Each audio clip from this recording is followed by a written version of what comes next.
Good morning, my dear 10th class students.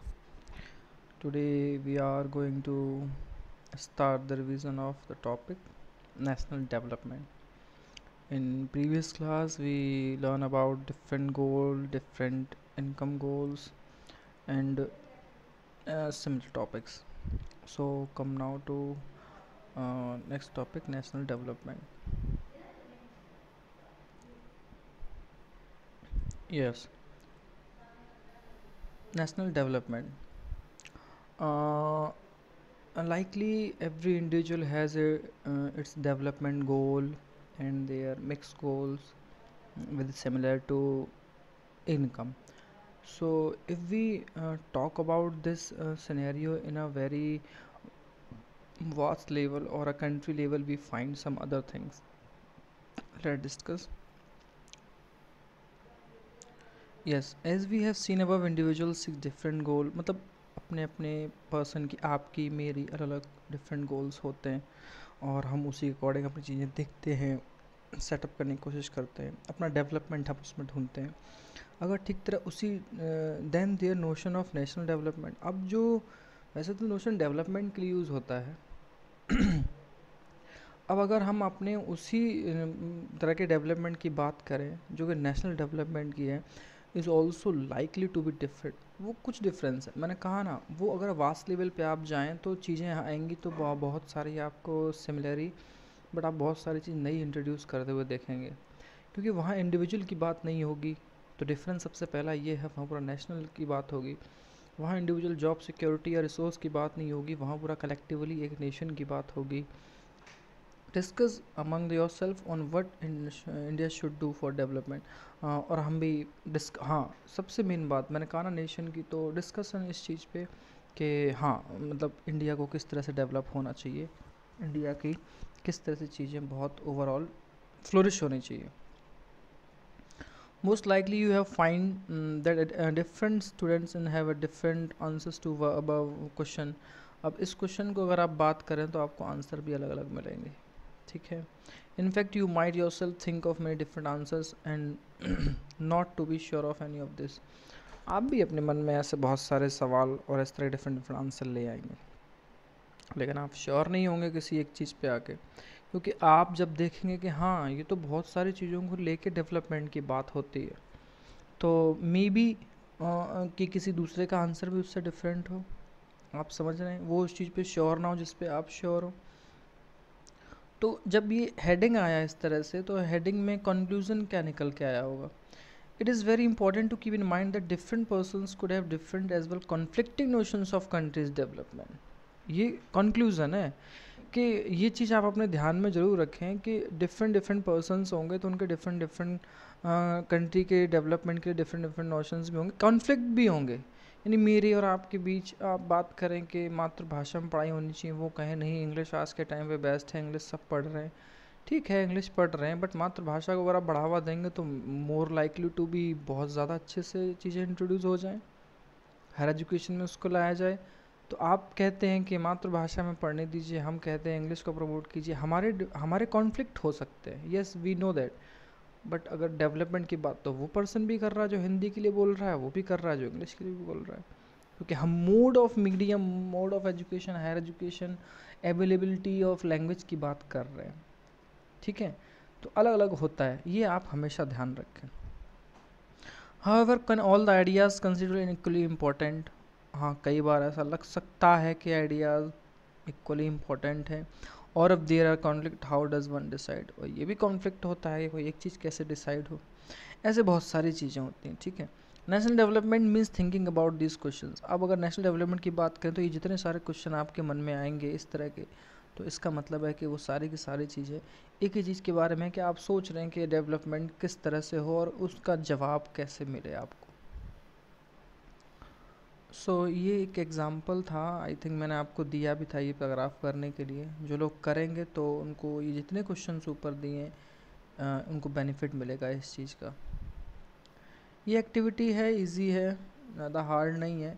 Actually chapter है तो बहुत इजी, बट कई सारी चीज़ें इसमें तब समझ में आती हैं जब आप उस चीज़ को एक बार रीड करते हैं, फिर दोबारा से कुछ चीज़ें समझ लेते हैं, और जिस तरह से वो क्वेश्चन करने की उसकी एक हैबिट है, वो उस तरह से क्वेश्चंस को अगर आप समझ लें तो आप समझ पाएंगे कि अब बोर्ड में अगर इस तरह से कोई भी क्वेश्चन इस पैटर्न में आता है तो मैं कर सकता हूँ या कर सकती हूँ। हाँ, अब ये क्वेश्चन एक तरह से रेज हो गया, how to compare different countries और स्टेट्स। आप डिफरेंट कंट्रीज़ और स्टेट्स को कैसे कंपेयर करेंगे। तो अगर इस क्वेश्चन की अगर बात करें आप इस चीज़ को समझें तो आप पाएंगे कि कंपेयर करने के तरीके क्या होंगे।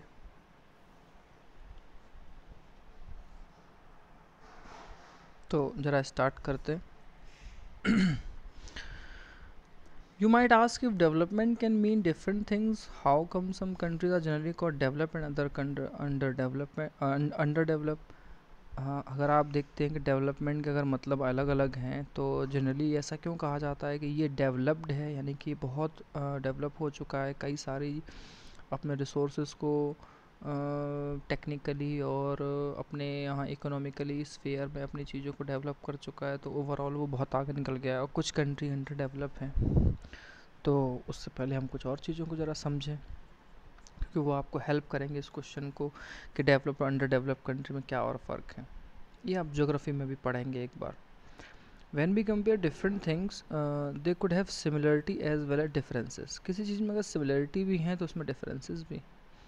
हम एक जैसे इंसान हो सकते हैं, सिमिलरिटी मतलब हमारे जो बॉडी पार्ट्स हैं, जो हमारा बनावट है वो एक जैसा है, सिमिलर है, बट हमारी चेहरे अलग होंगे, हमारा रंग रूप अलग होगा, हमारी हाइट, हमारी बॉडी फिजिक्स ये सब अलग होंगे। ठीक वैसे ही कंट्री के लेवल पे भी which aspect do we use to compare them. ऐसे कौन कौन सी चीज़ें हैं जिनको हम यूज़ करेंगे उनको कंपेयर करने के लिए।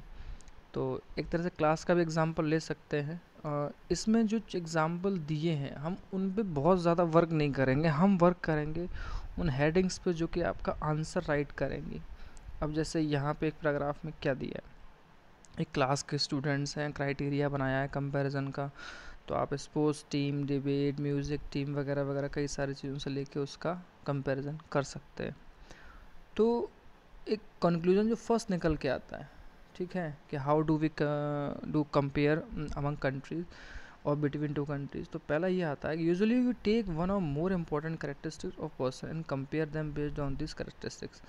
जब आप किसी क्लास में इतने सारे करेक्टरिस्टिक्स पे लेके बात करते हैं, म्यूज़िक परफॉर्म, पिकनिक, स्टाइल और team organising, debate, sports team and academic वगैरह वगैरह, तो यानी कि आपने अलग अलग चीज़ें इसमें इंक्लूड की हैं, तभी तो आप किसी को कंपेयर करेंगे। मतलब अब किसी कंपनी की कंट्री की बात होगी तो आप उसके रिसोर्सेज के बारे में बात करेंगे, पॉपुलेशन के बारे में बात करेंगे, एजुकेशन के बारे में बात करेंगे, हेल्थ के बारे में बात करेंगे और टेक्निकली बहुत सारी चीज़ों के बारे में बात करेंगे। तो उस लेवल पे आप देखें कोई कंट्री कितना आपसे आगे है और कौन सा कंट्री आपके इंडिया से पीछे। तो एक कंक्लूजन निकल के आता है जब आप कंपेयर करें तो आप देखें usually we take one of more important characteristics. आपको एक या इससे ज़्यादा ऐसी चीज़ें लेनी पड़ेंगी, पर्सनस की तो फिर कंट्री की भी लेनी पड़ेंगी, to compare them based on this characteristics.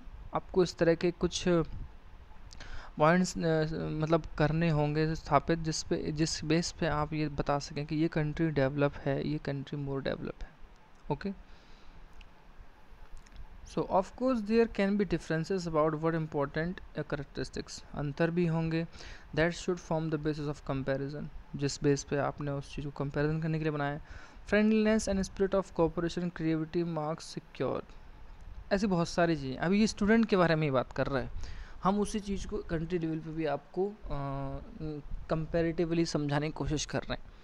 तो आप देखें कि हाँ आप कितना इस तरह से आप में कोऑपरेशन की भावना है, क्रिएटिविटी कितनी है और कितने मार्क्स सिक्योर किए हैं, ये उस तरह के और भी अंदर मतलब आप करेक्टरिस्टिक्स को ले सकते हैं अगर आपके लिए इम्पोर्टेंट है तो।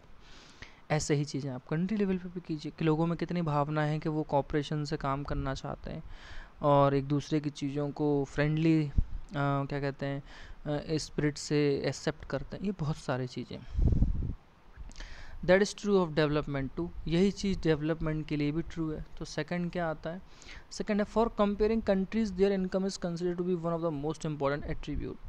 अगर आपको कंट्री से कंपैरिजन करने के लिए कहा जाए तो कहते हैं कि इनकम जो है वो सबसे इम्पॉर्टेंट एट्रीब्यूट्स में से एक है। फर्स्ट ये हो गया, सेकंड ये है जो आंसर क्वेश्चन ऊपर पूछा है, how do we compare among the countries और बिटवीन कंट्रीज, तो ये उसकी हेडलाइंस हैं, ये आपके आंसर के लिए यूज़ होंगी।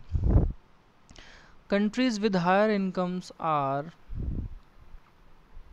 मोर developed than other with less income, जिनकी इनकम लेस है या कम है उनसे वो मोर डेवलप कही जाएंगी. This is based on the understanding that more income means more all of things that human beings need. इस चीज़ को इसलिए ऐड किया है इनकम को क्योंकि ह्यूमन को जो नीड है, जो ज़रूरत की चीज़ें हैं, वो आप किस बेस्ड पे, इनकम के बेस्ड पे उन चीज़ों को फुलफ़िल कर पाते हैं या नहीं. जैसे किसी को खाना नहीं मिल रहा है, कपड़े पहनने को नहीं मिल रहे हैं, तो दैट मीन्स उसकी इनकम कम है, इसलिए तो वो नहीं कमा पा रहा है. इसलिए इनकम को हमेशा फर्स्ट पे रखा है. whatever people like should have they will be able to get with greater income. वो जो अच्छा लगता है, जो लेना चाहते हैं, अगर उनकी हायर इनकम होगी, अच्छी होगी, तो वो ले सकते हैं. So greater income itself is considered to be one important goal. अब एक्चुअली ये जो लास्ट लाइन है ना, ये इन्वर्टेड कॉमा की तरह क्विट की तरह यूज़ करके उसको एग्ज़ाम में दिया जाता है. Greater income itself is considered to be important goal. How, explain, ये आता है. तो आप यही वो सारी चीज़ें जो पीछे आप देखते हैं उनको लिखेंगे, और यहाँ कुछ 2-3 पॉइंट दिए हैं अभी नीचे वाले पैराग्राफ में, आप उनको ऐड करेंगे, क्योंकि ये चीज़ जो आपने समझी है, ये उसी बेस पे इस क्वेश्चन को रेस किया है एज अ लाइन. आप प्लीज़ नोट डाउन ज़रूर करें अपनी नोटबुक में. Now what is the income of country. अब सवाल आता है कि इनकम ऑफ कंट्री कैसे कैलकुलेट करें. Intuitively the income of the country is an income of all the resident of the country. अगर कंट्री की इनकम की बात करें तो इसका मतलब है वो पूरे जो रेजिडेंट हैं, उस कंट्री के रहने वाले लोग हैं, उन सबकी इनकम के बारे में बात हो रही है. उसी से हमें पता चलता है कि total income of the country क्या है. तो देखिए, आपके लिए यहाँ 2 नए वर्ड्स आएंगे, उस पर ध्यान दें. आप जानते हैं कंट्रीज़ की डिफरेंट पॉपुलेशन होती है. कंपेयर टोटल इनकम हमें ये नहीं बता सकता है कि एवरेज पर्सन की वहाँ पे कितनी इनकम है या नहीं है. मान लीजिए हमारे यहाँ बहुत से गरीब लोग भी हैं, रिक्शा चालक हैं, बेघर लोग हैं, वो तो कमाते नहीं हैं. बट जो लोग कमा रहे हैं उनकी एवरेज एज को हम डिवाइड भी करते हैं फिर नंबर ऑफ़ पीपल से. तो अगर जैसे हम एक डेटा निकालें कि पंजाब में हर व्यक्ति की मंथली आय 70,000 से ऊपर है, तो क्या आप यकीन करेंगे कि वहाँ सबकी इनकम 70,000 से ऊपर होगी? नहीं ना, क्योंकि बहुत सारे लोग उसमें ऐड नहीं होते हैं. तो एक्चुअली जो सैलरीड पर्सन है, बिजनेस है, एस्टेब्लिश पर्सन है, उन सबको मिला के हमें ऐड करना होता है. उसका रीज़न ये है कि जो गरीबों को चीज़ें जा रही हैं या उस तरह से, तो उसमें हम सबका कहीं ना कहीं पूरा योगदान होता है, और वो भी हमारे इस देश का पार्ट होते हैं, तो हमें उन चीज़ों को ऐड करना होता है. Yes. Are people in the one country better off than other in a different country. कि जो लोग एक कंट्री में बहुत अच्छी बेटर ऑफ पोजीशन में हैं, क्या वो दूसरी कंट्री में होंगे? Hence we compare the average income. अब एक वर्ड आ गया एवरेज इनकम. अब इसकी डेफिनेशन यहाँ से क्या है? डेफिनेशन है एवरेज इनकम की definition, the total of income of the country divided by its total population, that is average population. The average income is also called पर कैपिटा इनकम. ये चीज़ आपकी इंपॉर्टेंट है, इसे राइट डाउन करें, इसे लिखें भी और समझें भी.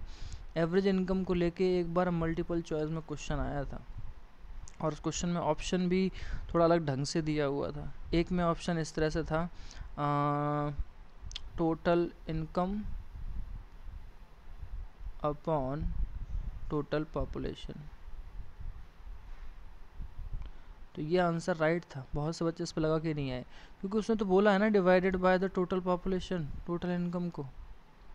तो इस तरह से थोड़ा सा वो लिटरली कहा जाए तो मतलब अच्छे से पूछने की कोशिश करता है, बड़े बच्चे कन्फ्यूज़ हो जाते हैं. उन्होंने पर कैपिटा वाले इनकम पे ही लगा के आ गए. उसने ये पूछा था उसका मीनिंग क्या होता है. तो कहने का मतलब है कि जो डेफिनेशन होती है उससे ही कई बार इस तरह से क्वेश्चन आ जाते हैं. तो एवरेज इनकम की डेफिनेशन बहुत इजी है, the total income of the country divided by its total population. It also to be known as per capita income. और what is per capita income? The total income is divided by total population. This is very easy. फिर एक world bank development reports data ले आती हैं जो country को classify करती हैं. अच्छा, यहाँ से एक चीज़ और सीखने वाली है कि क्राइटेरिया जो यूज्ड होता है कंट्री को क्लासीफाई करने का, बांटने का, वो कौन यूज़ करता है? तो आप कहेंगे कि world development reports world bank की, वो इन चीज़ों को क्लासीफाइड करने की कोशिश करती हैं. कंट्रीज़ विद पर capita income $12,616 per annum and above in 2012. ये 2012 की सर्वे के अकॉर्डिंग है, आर कॉल्ड रिच कंट्रीज़. आप प्लीज़ इन चीज़ों को ध्यान ज़रूर रखें। क्राइटेरिया कौन तय करता है, और क्राइटेरिया में लगभग किस इनकम से ऊपर के लोगों को ये कहा गया कि वो रिच कंट्रीज़ हैं। मे बी जो इस साल के पेपर आपके सेशन से बनेंगे वो वाकई में बहुत गहराई से तो नहीं पूछेंगे, लेकिन ये जो आप देख रहे हैं आपकी बुक में से जो चीज़ें हैं ये ऐसे ज़रूर आएंगी। और ये वन वर्ड में ऑब्जेक्टिव टाइप में बहुत आता है, सिंगल 1 मार्क्स में भी आ सकता है। तो क्लासिफाई करने का तरीका बेस्ड ऑन इनकम कौन करता है? वर्ल्ड डेवलपमेंट रिपोर्ट्स, जो कि वर्ल्ड बैंक ही इसको करवाती है। और कहा जाए कि उसका क्राइटेरिया जो फर्स्ट है उसमें इनकम कितनी रखी गई है, what is the approx measurement of income, तो आपके लिए वो होगा कि $12,600। अगर आप नॉर्मल एक डेटा कलेक्ट करें तो आप नॉर्मल लिख सकते हैं 12,600 नॉर्मल, अगर आप याद करना चाहें। अगर आपको ये याद रहता है तो आपको ये डेटा याद रह सकता है और आप कह सकते हैं कि these are called rich countries. Okay, and those with per capita income or of US dollar 1035 और less than are called low income country. और जिनकी इनकम US डॉलर 1035 से कम कही है उनको फिर आपने लो इनकम कंट्री कहा है। India comes in this category of low middle income countries, और इंडिया इसी कैटेगरी में आता है। क्यों? क्योंकि उसकी जो पर कैपिटा इनकम 2012 में थी वो सिर्फ और सिर्फ 1530 US डॉलर पर एनम थी। पर एनम कहा है यहाँ पे? पूरे साल भर का। तो आप सोच सकते हैं कि 1530 और 12,000 में कितना बड़ा डिफरेंस है। इसलिए इनकम को एक मेजर सोर्स माना गया है कंपैरिजन करने के लिए। ओके,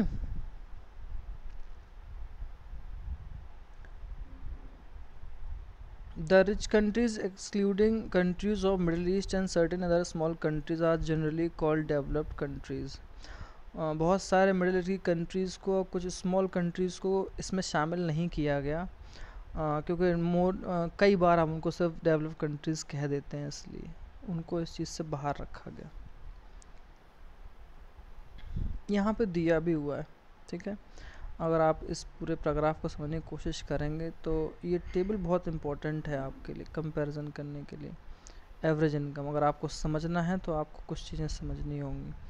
कंट्री ए दिया है, कंट्री बी दिया है, ये मंथली इनकम है रुपीज़ में, first second third fourth fix करके दिया है, तो आप एवरेज उनका निकाल सकते हैं, ठीक है।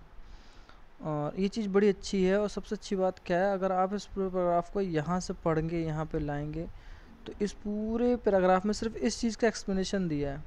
आप किसी चीज़ को समझेंगे, पुअर हैंड बी, पुअर ए, पुअर कंट्री ए, कंट्री बी, तो आपको समझ में आएगा कि ये सारी चीज़ें बड़े अच्छे से आपको क्लेरिफाई हो गई हैं।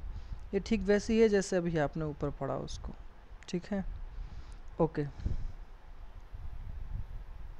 ये कुछ डायग्राम्स हैं जो समझाने की कोशिश करते हैं। Country with no rich and poor, जहाँ गरीबी अमीरी ज़्यादा नहीं है, तो कहते हैं we made the chairs and we use them, हम चेयर बनाते हैं, हम उसे यूज़ करते हैं।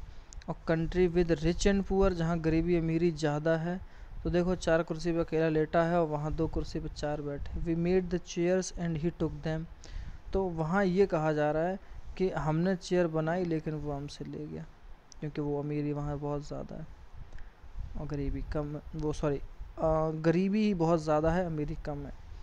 तो ये इस तरह की छोटी छोटी चीज़ें हैं, और आप देख सकते हैं कि ये किस तरह के क्वेश्चंस यहाँ पे दिए हैं। अगर आप इनको एक बार रीड भी करेंगे ना, जो मेरी समझाने की कोशिश होती है, ये ठीक और ठीक उसी तरह से है जैसे आपके बोर्ड के लिए कोई पेपर बनाने की कोशिश कर रहा है। Okay, income and other criteria, ये भी बड़ा इजी है अगर मैं सच कहूँ तो। इसमें अब इंडिया के लेवल पे बात की जाएगी, और पर कैपिटा इनकम सिलेक्ट स्टेट्स के अकॉर्डिंग दिया है। 2012-13 का डेटा है। 3 स्टेट्स की कहानी है इसमें, और ये महाराष्ट्र में ज़्यादा है, केरला में बहुत ज़्यादा है, और बिहार में कम है। ये इकोनॉमिक सर्वे बेटा आज से कुछ 7 साल पहले का है। अब ये यहाँ पे सीधे वही बातें आएंगी जो आप लास्ट टॉपिक में कर चुके हैं। Better income, treatment, freedom, respect for others, nation और इक्वलिटी वाली ये सब बातें यहाँ आएंगी। तो वो आपको ठीक वो चीज़ें आए। अब इस पूरे पैराग्राफ में जो यहाँ एक्सप्लेनेशन है, अगर मैं आपको बताऊँ ये सारी चीज़ें, तो आपको दिखाई देगा कि इस पूरे पैराग्राफ को समझाया है। वो दिखाया है कि इनकम जो केरला और बिहार की दी है, वो फिगर जो है नेट स्टेट डोमेस्टिक प्रोडक्ट के अकॉर्डिंग दिए हैं 2012-13 के अकॉर्डिंग। और अगर हम कई सारी चीज़ों को इस्तेमाल करें तो आप देखेंगे कि महाराष्ट्र की हायर कैपिटल इनकम बिहार की बॉटम है, तो वहाँ एवरेज भी पर्सन जो है महाराष्ट्र से ज़्यादा कमाता है, बिहार में कम कमाता है। ये छोटी छोटी चीज़ दी हैं, इनको मैं आपको इस तरह से बताने वाला नहीं हूँ। अब जो इम्पोर्टेंट चीज़ें हैं वो यहाँ से आएंगी। अब इसको 2-3 चीज़ों से कंपेयर और किया है। एक्चुअली ये इकोनॉमिक सर्वे 2013-14 का है, नेशनल सैम्पल सर्वे NSSO, जो आपने 9th क्लास में पढ़ा है। ये इन्फेंट मोर्टेलिटी रेट है कि वहाँ इनकम का और एजुकेशन कितना फ़र्क है। तो आप देखें महाराष्ट्र में इन्फेंट मोर्टेलिटी रेट वो क्या होता है, वो जो बच्चे 1 साल के अंडर एज तक 100 की काउंट पे मर जाते हैं। तो आप देखें कि केरला में सबसे कम मरते हैं, महाराष्ट्र में सेकंड नंबर पे हैं, लेकिन सबसे ज़्यादा बिहार में। लिटरेसी रेट 2011 की बात करें तो महाराष्ट्र के 82% है, केरला के 94 है, बिहार में सिर्फ 62 है। नेट अटेंडेंस रेशियो की बात करें सेकेंडरी स्टेज 14-15 साल के बच्चों की, और वो क्या है वो हम आपको एक्सप्लेन करेंगे। वो सारे बच्चे जो नंबर स्कूल में जा रहे हैं, नंबर ऑफ़ चिल्ड्रन स्कूल में जा रहे हैं, स्कूल अटेंड कर रहे हैं, तो वो केरला में सबसे ज़्यादा है, महाराष्ट्र में सेकंड नंबर पे, बिहार में सबसे कम है। ये पूरा एक एक्सपेक्ट सिनेरियो हमें ये दिखाता है कि एक्चुअली एक डेवलप्ड कंट्री और डेवलपिंग कंट्री में कितना फ़र्क है और अंडर लो इनकम कंट्री में कितना फ़र्क है। पैसे की कमी की वजह से पढ़ाई लिखाई पे कितना असर है, पैसे की कमी की वजह से अवेयरनेस या जागरूकता की कितनी कमी है, कि अच्छी बुक्स अच्छा लिटरेचर पढ़ने की कितनी कमी है। ऐसी बहुत सारी चीज़ें आपके सामने आएंगी, क्योंकि जिस महिला को अच्छे से अपनी चीज़ों के बारे में जानकारी नहीं है तो अपने स्वस्थ बच्चे को जन्म कैसे देगी। ये सारी चीज़ें उसमें आ जाती हैं। अब इन टर्म्स को जैसे मैं यूज़ करूँ, अब ये टर्म्स अगर आप जैसे यूज़ करें तो ये टर्म्स आपके लिए इम्पॉर्टेंट हैं। Okay, infant mortality rate.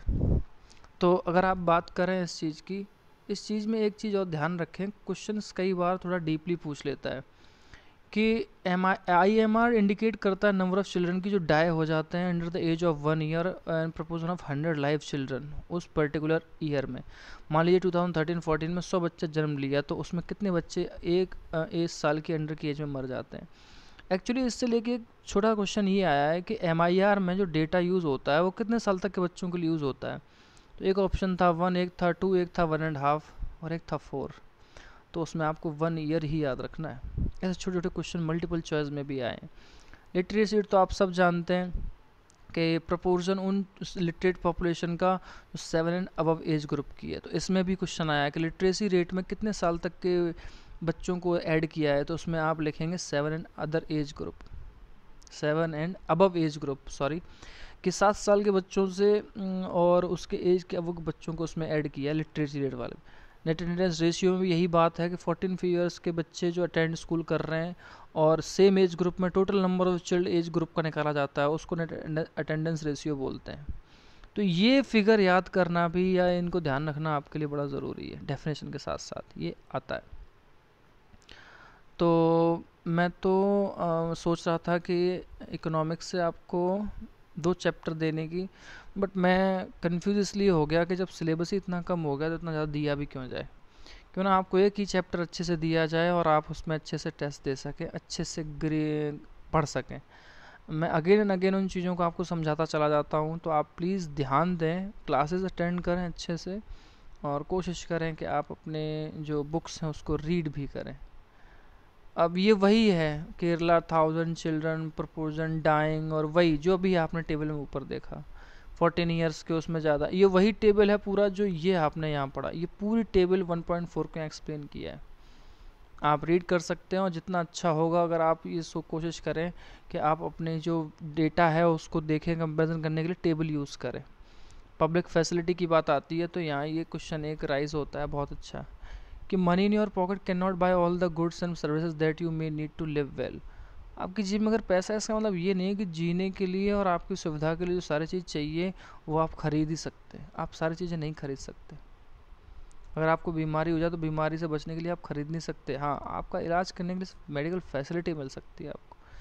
और गंदगी है, टॉयलेट्स वगैरह से लेके हर चीज़ की बात है, तो उसी चीज़ में पब्लिक फैसिलिटी की बात आती है।